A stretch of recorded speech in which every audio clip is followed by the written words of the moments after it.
Now, last month was the driest June on record for large parts of England, while Scotland recorded its highest ever temperature. The Met Office revealed that today. The heatwave, which shows no sign of abating, has already led to a hosepipe ban in Northern Ireland and Dublin, but water providers in England, Wales and Scotland are confident that they will not have to follow suit. Rebecca Williams explains why not. Parts of Britain are currently basking in higher temperatures than Barbados or LA. For southeast and central southern England, last month was the driest June on record. The heatwave that's turned England's green and pleasant land noticeably yellower in recent weeks is set to last.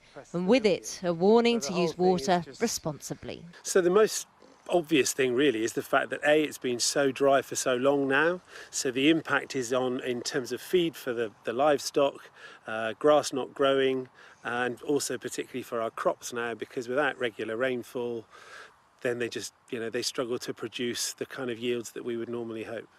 And what we're having here is that without that rainfall, the ears are quite shriveled.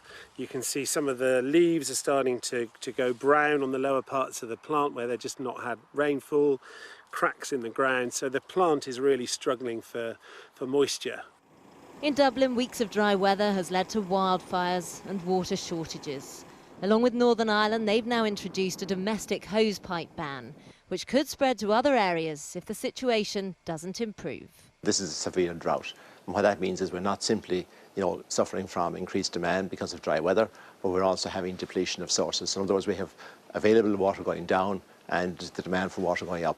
In England, Scotland and Wales, gardeners are being urged to embrace their brown gardens. And here in the West Country, you don't have to look very far to see these parched fields. Now, the water companies say that reservoirs are at healthy levels and there's enough water here to go around. We've contacted the majority of the major companies who say, in fact, stocks are about or above average for this time of year.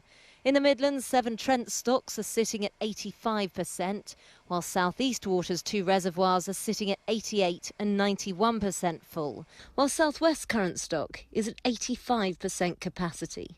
The water we use in the summer is collected in the spring and the winter. And we had a relatively wet spring, so the water levels around the country are pretty good. People may see an impact on the pressure of the water coming out of their taps. So that's why we're trying to get people to think about how they use water, to use less of it, to reduce the demand for water so that it maintains the high pressure levels.